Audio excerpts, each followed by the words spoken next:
Hey everybody, welcome back to Las Vegas. Resorts World is open.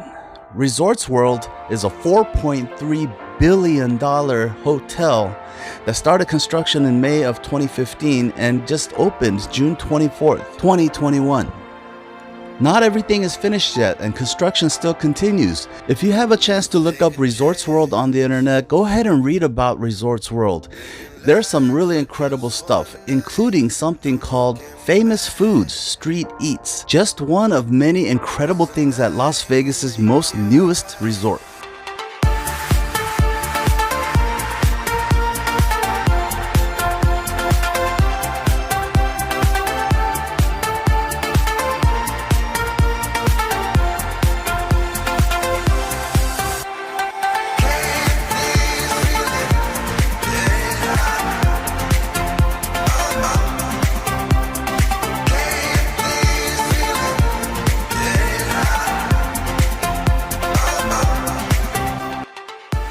Famous Foods Street Eats at Resorts World Las Vegas.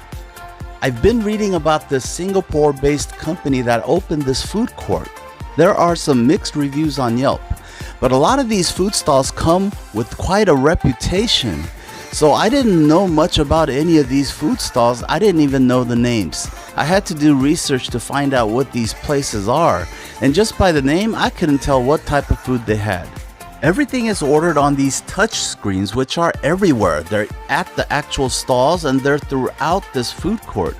There were some complaints in the beginning about things not working correctly, but it is a new operation. By the time I got here, everything was working pretty well. Let's get into this. I'm gonna just do a walkthrough. The first place I went to is called Boon Tong Kee. What? Yeah, I have one of those. It's not your household name like Pizza Hut or McDonald's. This place is really famous in Singapore for their Hainanese chicken. It's poached chicken with rice and it's supposed to be really good. They appear to have some other items on the menu, but I'm just doing a quick walk around and just doing the general items. Next up is Google Man, Char Kway Teow. I tried. So this is fried noodles basically.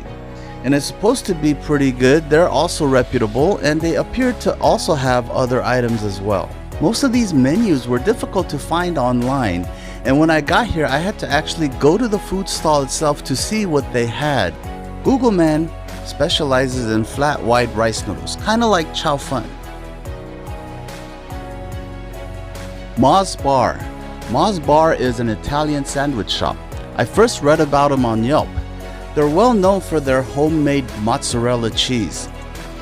And I've heard that their chicken parmesan was excellent.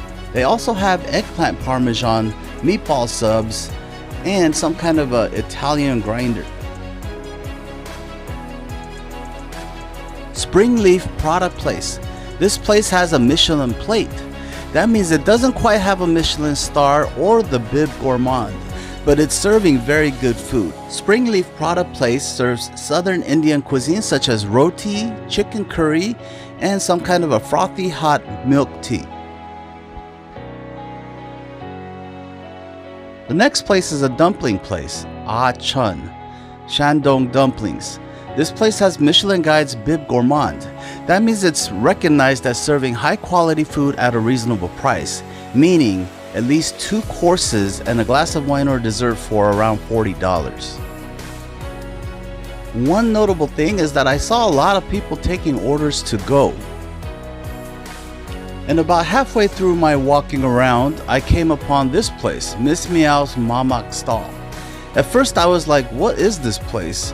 Kind of a cheap, cheesy, not so good snack and novelty shop with cup of noodles and M&Ms.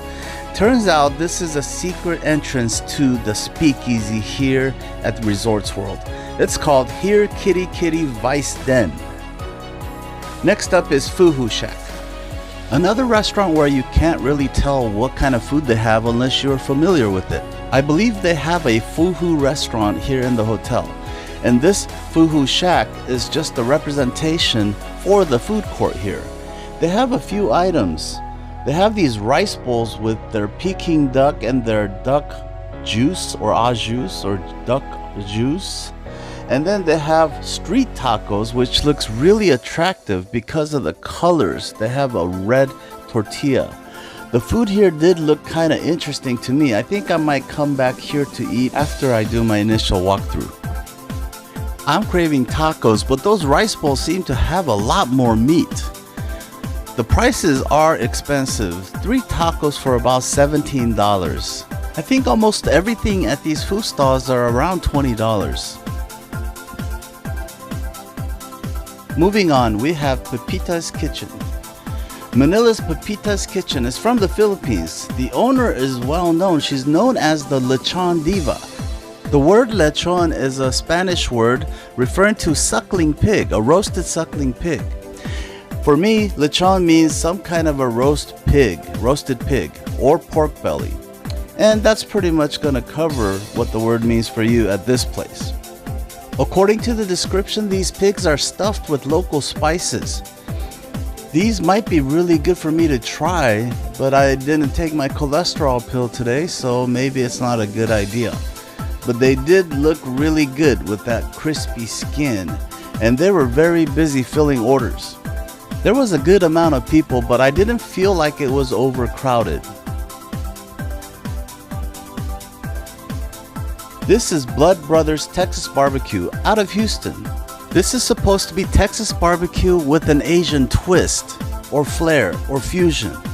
So it took them a while to get going, but after a while, by 2019, they started popping up in the rankings. This barbecue place started to become recognized and eventually made its way here to Resorts World in Las Vegas. Here we have Street Bird Fried Chicken.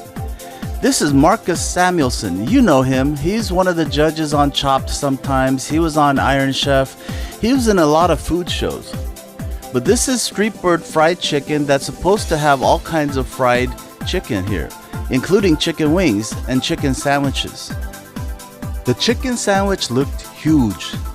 The patty inside, fried breast or whatever it is, the patty was huge. It doesn't look all that big here, but trust me, it was pretty big.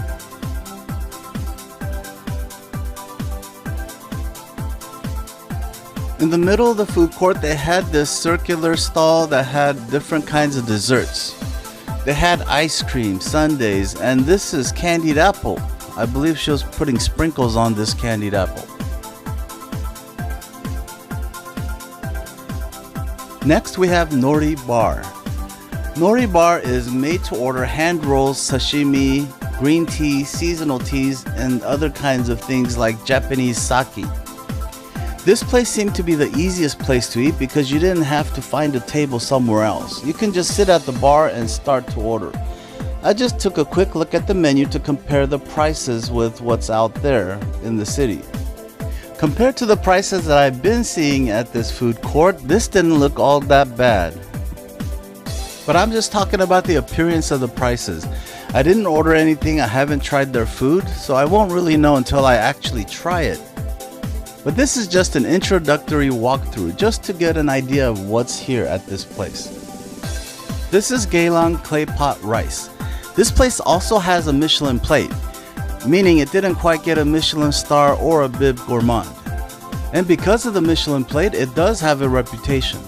Clay pot rice is really good if you have it with the different kinds of marinated meats and the soy sauce or the flavorings that they have in there. Clay pot rice is really good.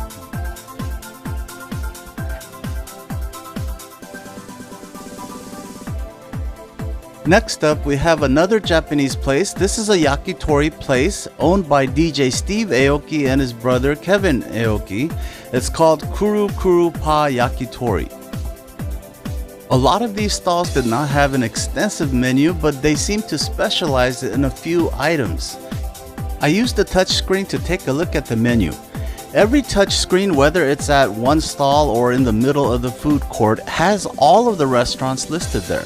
And by clicking on the restaurant, you can see all the items on their menu.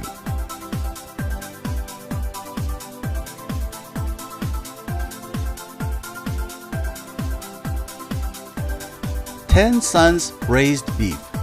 Ten Sun Braised Beef is supposed to be from Bangkok, Thailand. They specialize in noodle soups with braised beef. What got my attention here was the oxtail. I don't know how many of you know oxtail, but oxtail is incredible with flavor. It's a fatty, rich flavor. It's something that doesn't need a lot of help. You just need to boil it till it's tender. But this is supposed to come in a Thai style soup with noodles.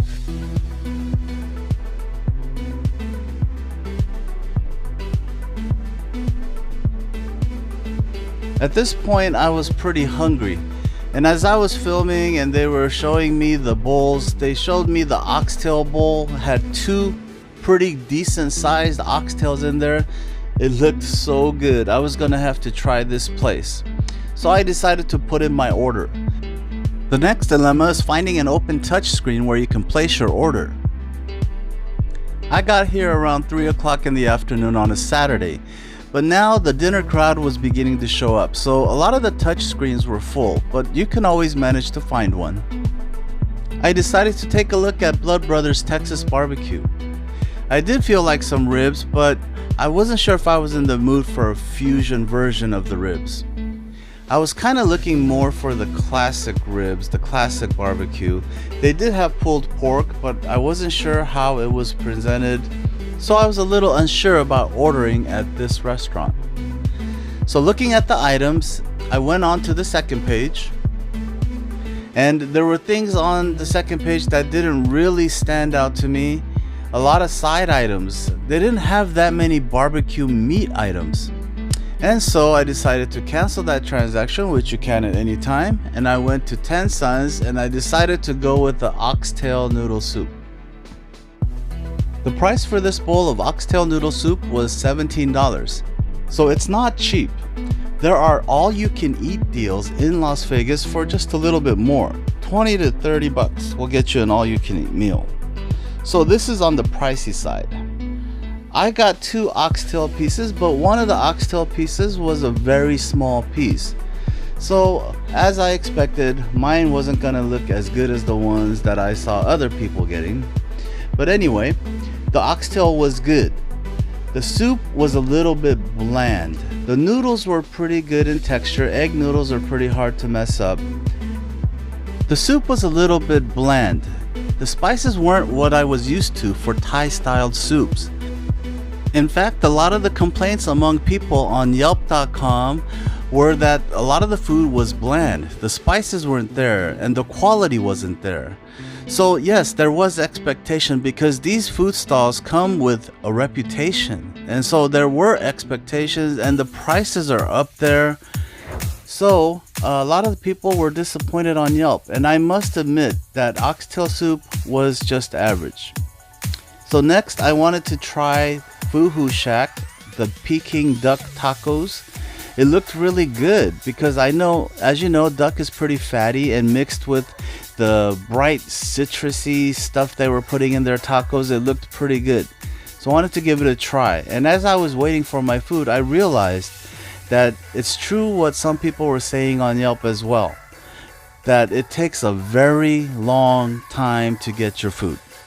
The oxtail soup that I ordered from Ten Sons came out within 5 minutes, so that was pretty fast. But this shop was very popular. People were putting in orders for these tacos and these chashu bowls. And so it took about 35 minutes for me to get my food.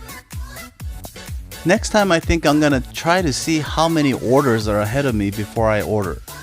The duck tacos were pretty good. I gotta admit, these were pretty good. Although they've been sitting for a while. So the tortilla was a little bit soggy, a little flimsy. However, the flavors were really good. The flavors came through. So the tacos were really good. However, I have to consider many things next time I order. Is how many orders ahead of me? How long will it take to get my food? And how's the food gonna be? According to a lot of the reviews, it's just average food for a very expensive price. But all the food in this area is gonna be about this price. And the experience wasn't too bad for me. It seems that they have things working pretty well now. The food was less than spectacular, especially with all the reputation and the expectations. For me, the ordering system worked great, although a lot of customers did have problems. I didn't have any problems. The ordering system was great and convenient. I think your overall experience will depend on a number of factors, such as how crowded the place will be, what day of the week, what time of year, and how well the ordering system works, and the quality of the food. But that is an introduction to Famous Foods Street Eats at Resorts World. Hope you enjoyed watching. We'll see you next time.